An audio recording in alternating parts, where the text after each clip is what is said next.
Hello, hi everyone. Uh, Welcome to another Tesla Nation talk about my talk is going to be about how to choose the right American state to land your first clients, but it's going to be even more than that. I'm going to talk in general how to start, how to get started, if you're a digital nomad or if you're starting a company, which state would be the best for you, not only in America. What are your options to landing clients, how to get money from them, which I think everybody wants to know, and maybe some challenges that you can face when working with clients from other areas of the world, other time zones, and everything. So yeah, if that's something you want to hear, then you're in the right place. My name is Anđelka Ducić. I've been in digital marketing since 2010, and I've been working mostly with American clients, but I had clients from all over the world. For the past 7 years, I've been an entrepreneur, and I've had my fair share of bureaucracy. I've had my fair share of opening and closing companies. I've had my fair share of failures, and I hope I can share those with you and hopefully learn something from my experience and don't do those mistakes yourself. So yeah, that's basically it. That's what we're here for today. I apologize for being late. There was some car issue, but I'm here now. So thank you for waiting. Okay, that was basically briefly about me. Maybe there will be a little bit more points about my experiences along the way. So let's get started, I guess. Yeah, that's me. I changed my hair color in the meantime since this photo was taken. But yeah, currently co-founder of Symbiotica, which is one of the companies I'm involved with, and that company has a lot of clients in the States, so that's what we're here to talk about today. Also, we have clients in the Emirates and really around the world. We have clients from Korea and Japan, China. We had clients in Spain, obviously clients from Serbia and neighboring countries. So yeah, all around the world, but Brazil. Yeah, pick your country. We probably had a client from there, but our focus was always United States. It was a logical thing to do because both me and my co-founder, we worked in U.S. companies before, so that was a logical next step, I guess. So yeah, that's me. That's my story. Beside working in Symbiotica, I do a lot of work as a digital marketing expert and consultant, mostly for startups. I try and help my clients to, create a right digital marketing strategy for them, and obviously get results. And I work as an educator. I like to share my knowledge and give my 2 cents on things, and hopefully someone sees the benefit of it, right? Of course, you will be able to get these information later. These are all my contacts. Please feel free to contact me. First of all, feel free to ask any questions you have during this talk. I do like hearing myself, but I also want to hear somebody else as well. So feel free to ask questions. I'll be monitoring any questions that come from the audience. And also, if you don't think of any questions right now, you have my contacts here. Seriously, I'm literally the only person with this combination of first and last name in the world. So like you can find me in any social media with my information. So feel free to add me, contact me, and ask any questions. And if I can help in any way, I'll be glad to. So let's talk about the reason why we came here today, and let's start with USA, right? So the land of the free and the promised land, and all that American dream. So is it true? Why or why is it not true? And is it something that you should consider? So first of all, a lot of people are at loss, like where should they start when they want to go to another market. I guess we need to first define what is it you want to offer on another market. Like, are you doing services or products? Are you a startup, or are you just trying to position yourself as a freelancer? I guess the answer to that question is gonna define how you're gonna approach how I'm going to approach that, and which territories you're going to choose to pursue your goals. U.S. is obviously not the only market in the world where you can sell your products or services at a higher margin than in Serbia or in local countries, right? Obviously, a lot of people decide to focus their efforts on Western Europe, UK, Australia, or even other countries. As I already mentioned, USA was a logical step for us because we already did spend a lot of time there. Both me and my co-founder worked, with Americans before. I was a marketing director of a US-based company before that, so it kind of made sense, right? We already knew the market, and in my area of expertise, which is digital marketing, it made sense, because it's very important to understand the market and understand what people like, what they respond to well, to know the trends in order to do marketing well. So it made sense for me to focus on the United States. Obviously, we need to consider today's market, and as we all know, the layoffs in tech industry are happening worldwide, but some might say that US was hit the most, right, and hit the worst, especially because all the major companies, IT companies, are there. So that's something to consider, not as a bad thing per se, but also as an opportunity, right? Because the reality is that the tech layoffs are mostly hitting the big companies, right? Where there were a lot of people doing similar things, and they're optimizing their processes or whatever, right? But if you're a small company offering some services or even a freelancer, it might be your time to shine, because especially if you're trying to target smaller or medium businesses or mom and pop shops or whatever, they are interested in saving money right now. I'm sure you are very aware that it's global crisis, right? So, they don't have money to spare. They don't have, the budget to burn through. So, what you can do is basically come, and offer your services, offer your products, high quality services, high quality products at a piece of a price, they would pay locally, right? So that was always the logic behind the United States, why everybody wanted to go, right? But especially in today's age, in today's situation, it actually makes sense more than ever. But you need to be smart about it, and we're going to talk about it. Don't go where everybody is. So that's another thing, and that's why where should you go? Because the United States is not one state; it's a lot of states, right? And they're vastly different. Just like in Europe, it's completely different in Germany and in Ireland and in Serbia. It's completely different. The way of doing business, the cost of doing business, the clients you may have, the way of promoting your product, the way, you don't necessarily need to go to the Silicon Valley. You don't necessarily need to go to New York. Obviously, I would recommend all those places at least for a visit. New York is my favorite city in the world.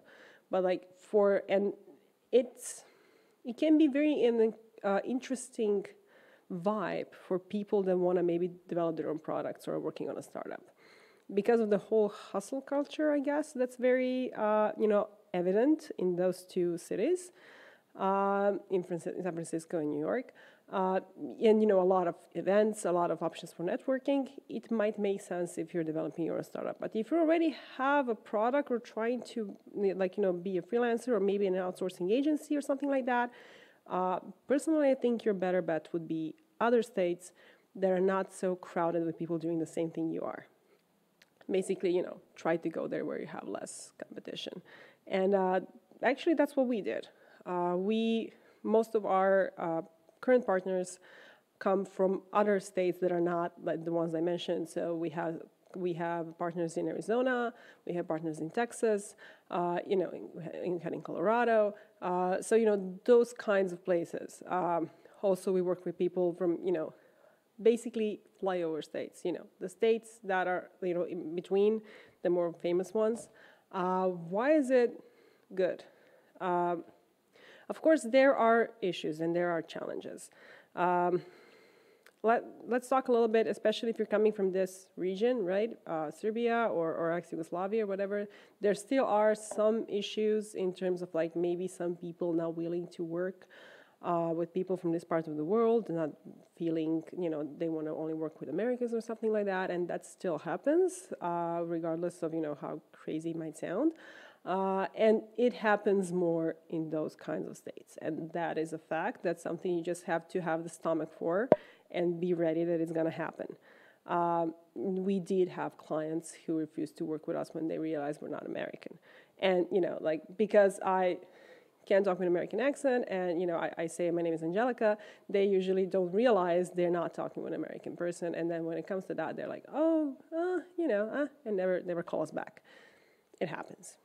It will happen even more if you go to work in states like, like Texas or even smaller states. I know Montana, Ohio, whatever. On the other hand, those are the states where, especially if your target audience are smaller businesses, struggling businesses, and you wanna offer them digital services, websites, digital marketing, design, something like that, for a fraction of the cost that they will have to pay for in their local market. You will find a lot of businesses that need that. They are late with the trends that, maybe businesses in New York or San Francisco or Chicago or LA already are doing.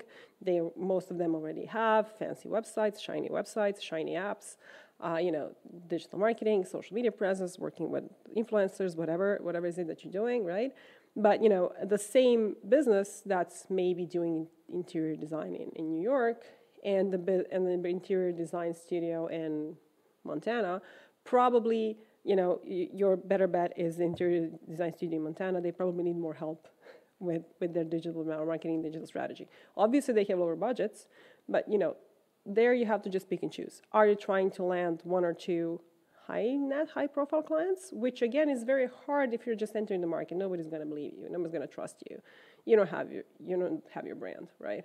So, if at least I'm just saying what we did. We went through all of this in our heads. We talked to people. We already had contacts in the States, and we were like, okay, what should we do? Where should we go? What should we focus on? And basically the answer was always the same. Like, at least until you have certain presence there, you should probably aim for, the clients that are willing to risk it with you, risk it in their mind, right? To risky working with you so that they can spend less money on marketing, on design or whatever, and get a reasonable product. So in that terms, the question that I get sometimes is like, should you go to East Coast or West Coast? And I guess my answer to that would probably be not East Coast / versus West Coast. Probably would be, like more saturated states to less saturated states. And like if you can go to a less saturated state saturated with the product or service that you're offering, then let me just see if there's anything in the chat. Okay, I turned it on, so I'm assuming it's gonna pop up on the screen. We'll see.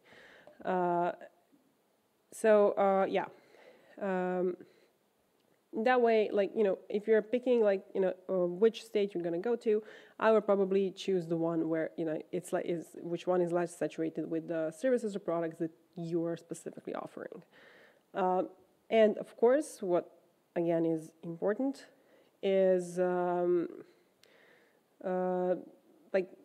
should you be where everybody else is?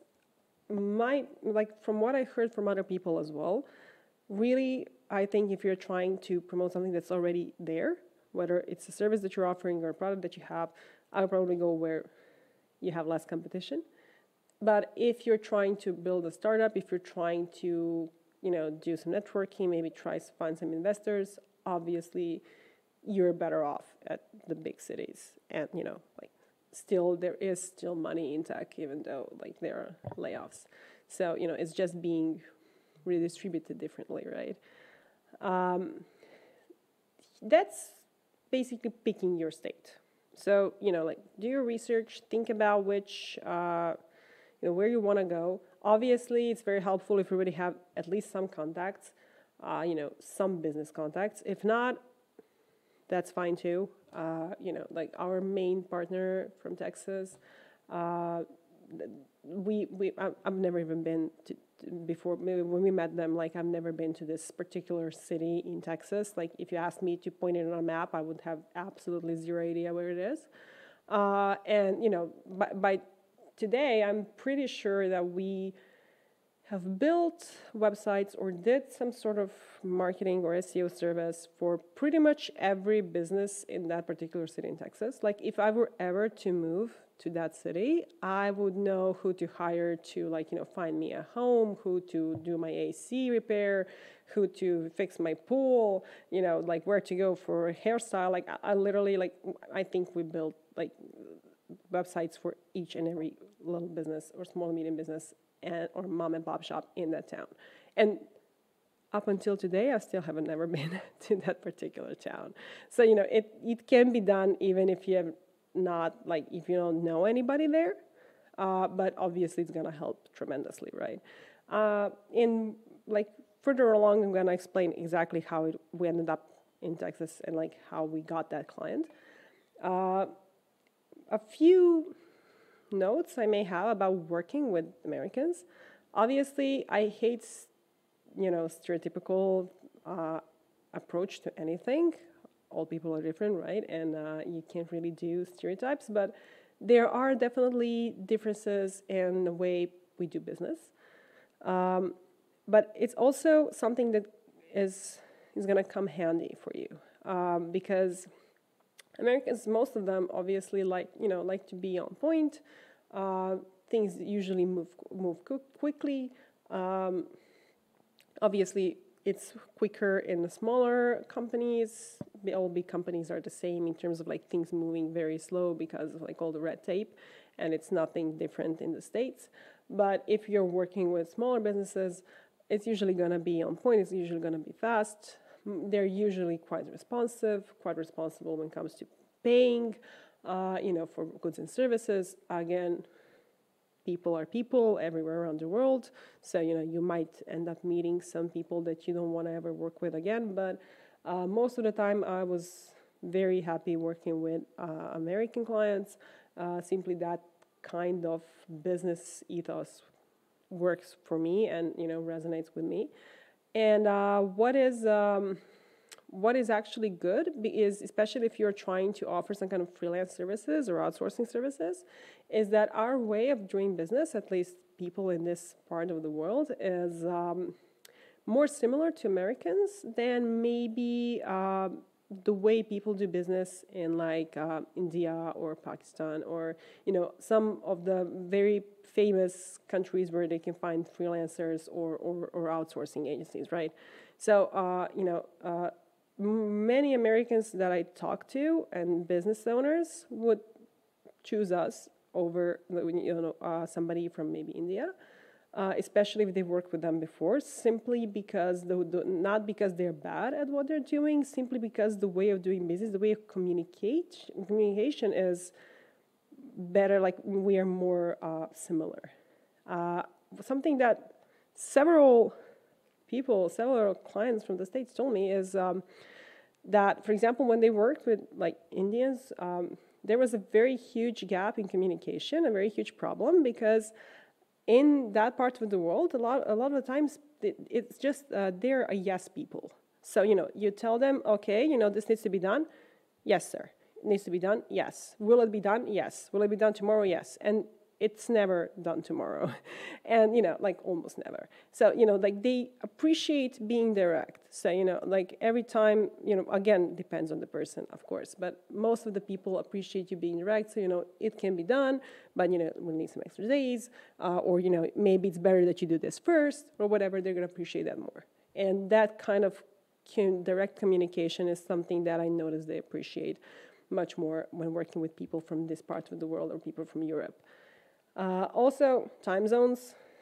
Obviously, maybe going back to East and West Coast, if time zones are going to be an issue for you, pick, the coast is closer to us, right? Because of the difference in the time zones.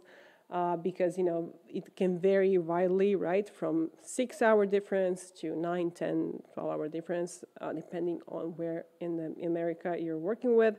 So, if that's something that's going to be an issue for you, if you can't adapt to working later in the day, if you hate getting emails at 11 p.m., then maybe consider, working with, obviously, states that are closer to us and the time difference is less. Just something to think about. Once you've decided where you want to go, obviously, I guess the next question is going to be what to do when you get there, and how to get clients.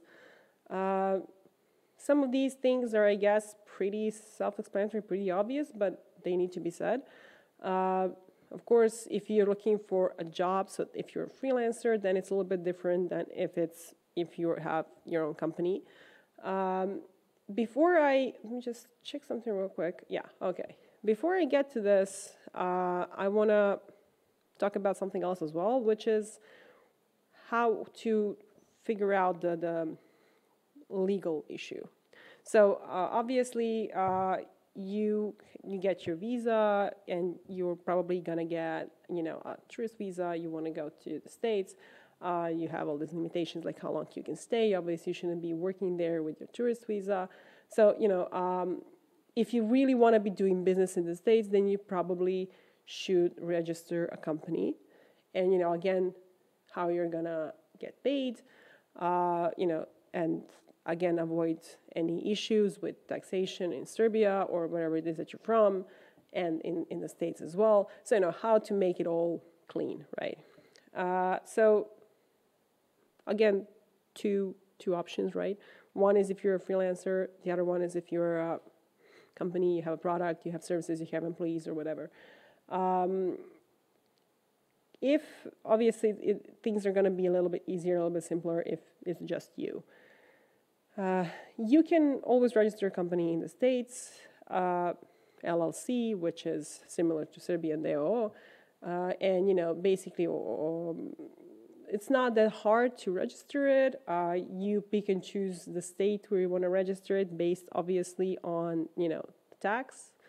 There are states where it's more flexible when it comes to tax. I'm not going to tell you what those are. You can Google it for yourself, and it's pretty straightforward to do it. Obviously, if you're going to be registering a company in the States, that comes with, obviously, being, having to pay tax to the States, having certain things that you have to do there. Nobody is stopping you. You can always do it, and you can always have multiple companies in multiple countries if you want to. But of course, you have to think about if that makes sense for you. The payments are going to be much easier. You're going to be able to get checks. Americans are still big on checks. And, the rest of the world is doing Apple Pay, but they still send out checks. So, that is going to be easier for you to do that. And, to get credit card payments. And of course, if you are selling something online, if you are selling software as a service, or, if you have anything that's online payment related, it's going to be much easier to register for Stripe, for PayPal, for any kind of online payments, right? So that your customers can pay online. So, it has its privileges to have the company in the States. Obviously, for a lot of the people, it's going to be an overkill. I don't want to be starting a company in the States. I still don't know if I'm going to be even focused on the States, if I'm going to have enough clients, if this and that. But I still need to have some sort of entity, right, to be able to do business. In that case, you can consider other countries. I'm going to be talking about Serbia the last. So, if you don't want to be opening a Serbia company, obviously there are all those options like Dubai or maybe Estonia. In Estonia, you have this whole e-residency program where you are able to register as an e-resident and register your company there. The e-residency program worked amazingly for a few years. Latest developments are that, they are not there, especially if you are from Serbia or Eastern Europe, you might encounter some issues of not like being approved for bank accounts, not being approved for business PayPal. Only so it's gets increasingly possible to register for Stripe. Obviously they're not saying why. We all assume, we know why, because of the whole political situation, the war and all that. But the reality is that I know several people that tried to start a company in Estonia in the last couple of months and were rejected for this or that reason, or were rejected for a bank account, or, as I said, business PayPal account, Stripe, and etc. So, proceed at your own risk if you are from this part of the world. It does help a lot to have a company in Estonia, basically any EU country. Again, for brand purposes, for payment purposes, for being able to accept payments from all over the world with paying less fees, stuff like that. But, this is something that's very new, so, and not a lot of people are talking about it, that, the e-residency program is in trouble. So something to think about. And obviously, you can always register a company in your own country. In Serbia, you can register either as a entrepreneur, preduzetnik, or LLC or DO. Both have their pros and cons. Obviously, LLC or Serbian DO is better if you don't want to risk it, you don't want to have any risk on your end. If you want to have employees, or stuff like that is going to be better for you. If you're just by yourself and you want to be able to just simply have some sort of legal entity and pay your own taxes, and that's pretty much it, what you need, and receive payments from clients, then preduzetnik or entrepreneurial entity is fine for you. Once you have that settled, obviously I would recommend figuring out how you're going to be paid from the clients before you start doing anything else. If you're looking for a job in the States, that's something completely different. This is not what we're talking about today.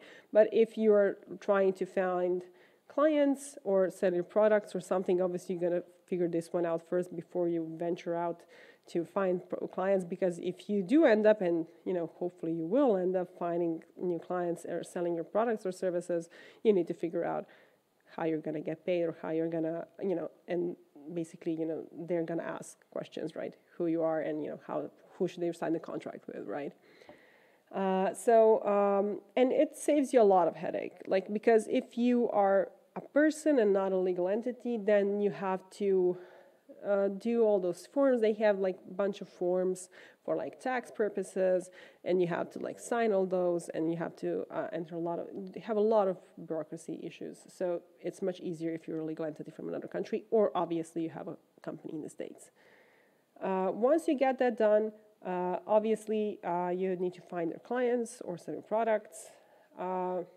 These are all things that we did as well. Of course, job boards, a lot of the time, industry-specific job boards, or general job boards in a specific state. Again, we're going back to where are we going, which state. They have some specific job boards, specific forums that you can join. Contact people, talk to people, apply for certain jobs, and see where it gets you. A lot of the time, on those websites, you can find openings not only for people, but also for agencies or whatever. So, you can apply as an agency if that's what you're doing. Of course, social media. If depending on what it is that you're doing, you have to get active and proactive on social media. Join relevant Facebook groups, LinkedIn groups. Follow people on Instagram, just be proactive there, contact people, don't get too spammy, don't try and get emails from everybody on LinkedIn and then spam them. People usually don't like that, just like you don't like it. So try and, actually contact people with, specific questions or specific suggestions.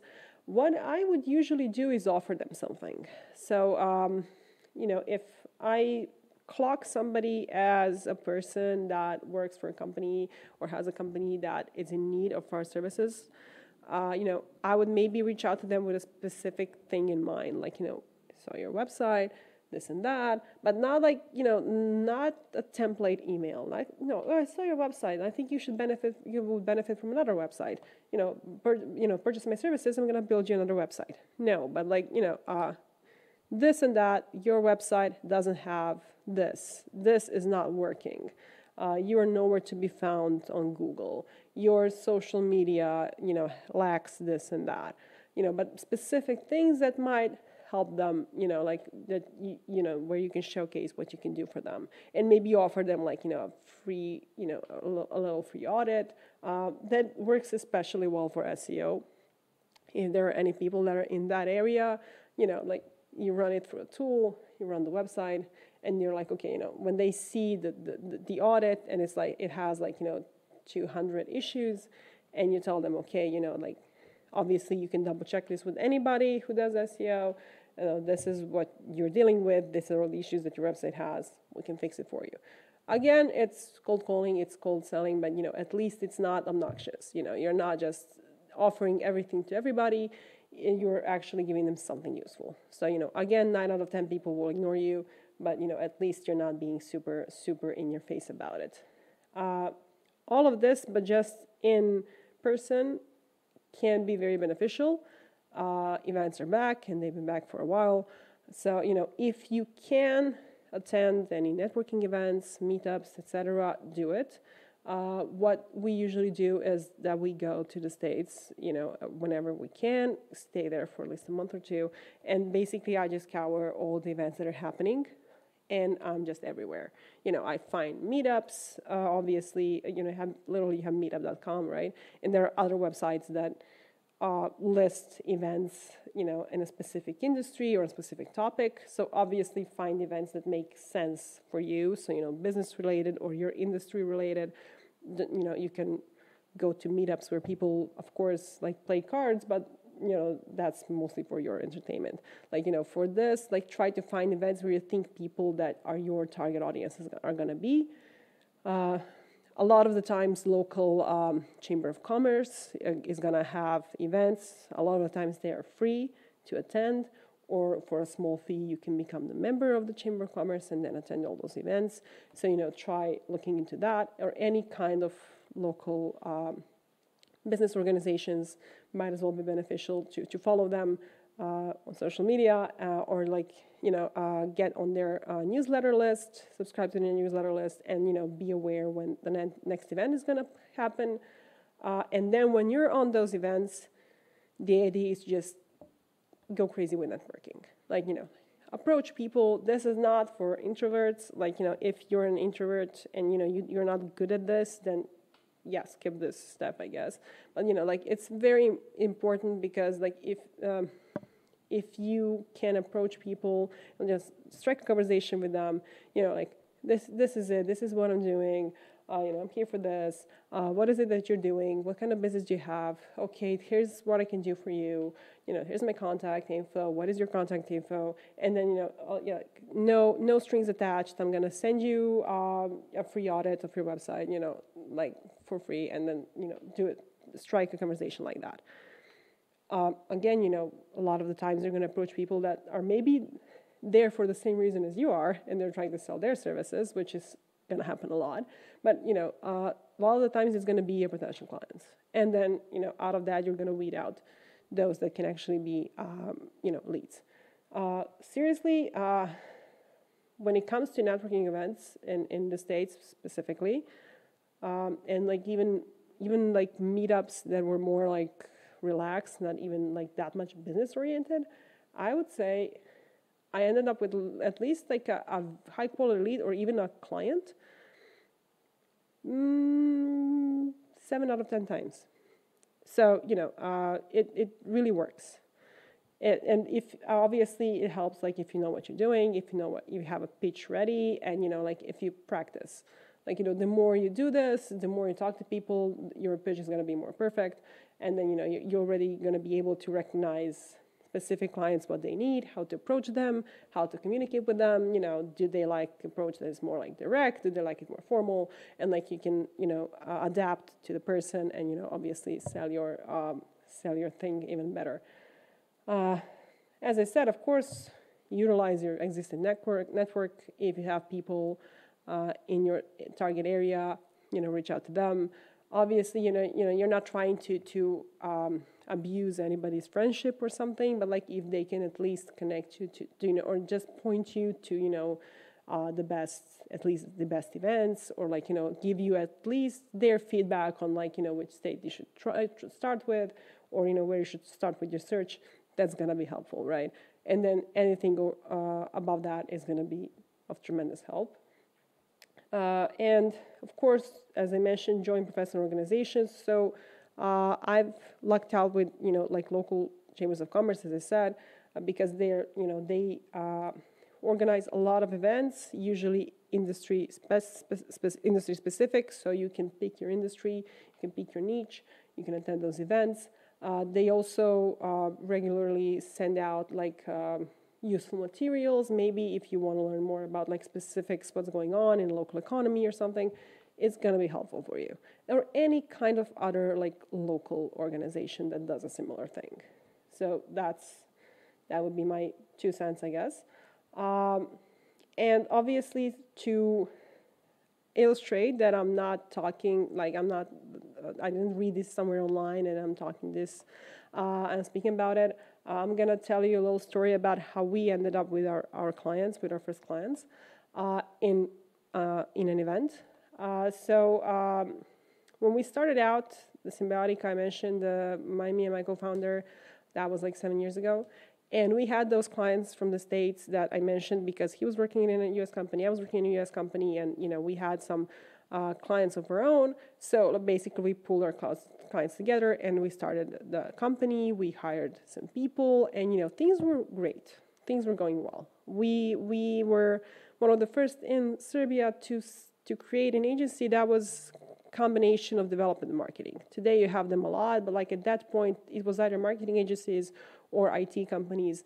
It was a rare occasion that somebody did both in-house. So our idea was, okay, you come to us, we do everything for you. We can build your website, do marketing, do copy, do whatever.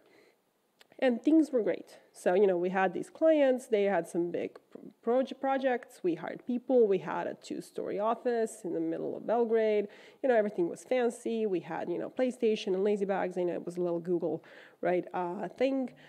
And then one of our 2 top partners went belly up. They closed down their company, not because of us. It had nothing to do with us. It's simply, they had their own issues. And we lost like 80% of our revenue stream overnight. Obviously, that posed a huge threat to our business. We literally, we sat down and we were like, okay, we have maybe enough money for salaries this month, and that's about it, and that is even if we add some money of our own to it. Obviously, it was never a question of whether we're going to pay our employees, but that was it. Like, we can continue working, and so we were like, okay, we need new clients and new revenue streams for yesterday. We need it for yesterday. What are we going to do? And not just like some small clients, we need partners that are going to bring us multiple clients. And, that was a very tough ask to do in like 5 days, right?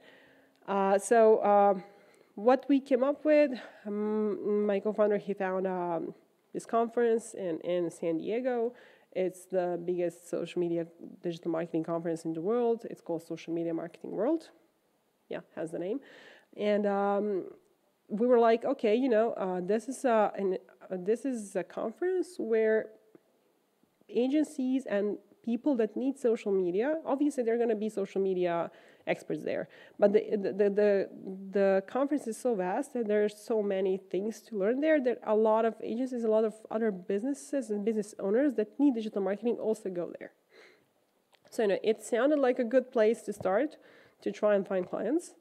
And what was also something that we thought about is that the entrance fee was so high for this particular conference that that automatically leaves out our competitors in terms of outsourcing, as I mentioned, like, India, Pakistan, or whatever, most of them are not going to be willing to pay that high of a fee to enter the conference. So we basically took our last money from the company account, bought 2 tickets for San Diego, got me, an interest fee, paid me an interest fee for the conference, and my task was simple. I have 3.5 days to get as many clients as possible and to at least, get those 80% of revenue stream back, or even more than that. So I took it to heart.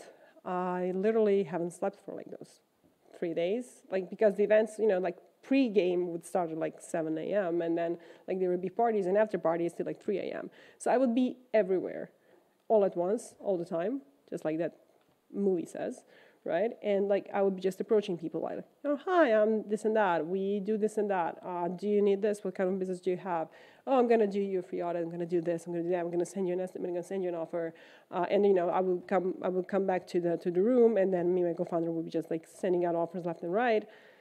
And basically after all that, we ended up coming back from San Diego with 2 new partners, and we almost like doubled the revenue that we had previously with that one client that left us. So like the company was saved. The employees had no idea what kind of drama happened during those 4 days.